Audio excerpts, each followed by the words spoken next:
讲到这中央部会工课场霸凌案，佮继续咧加，另外伊民众党团的批评卫福部，这调查报告根本就是咧互相暗唬，讲若是无查一个水就出，这卫福部所提出的相关预算案，就要全部保留。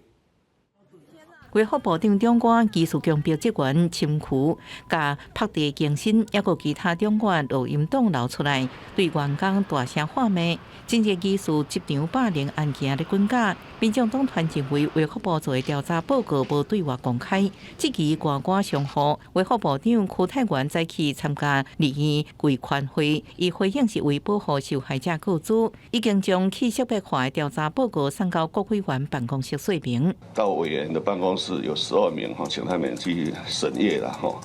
那大概这里面也有各个党派哦，大概那我们当时的决议是2个礼拜内会完成，我们都是按照会议的决议在进行。民众党伫会议单交组表示，送到委员办公室的报告书看完就回收，所以伊甲助理用记忆倒出大部分的数据，佮用其中一件无成立霸凌案做例，因为公务员惊被事后清算，唔敢接受调查访谈。刘义娟的匿名的问卷有140份，但是有114个人他不愿接受访谈，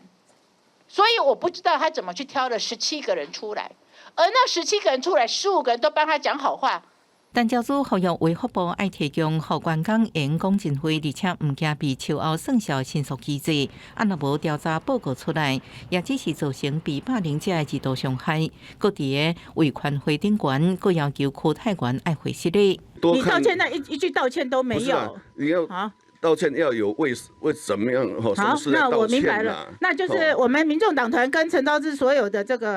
这案件我们就全数保留。在会议当中，民众党将卫福部预算提案全部保留。总调黄国昌伫这进程就强调，若卫福部无直接互真相水落就出，民众党会具体反映伫对卫福部的预算审查顶悬。记者综合报道。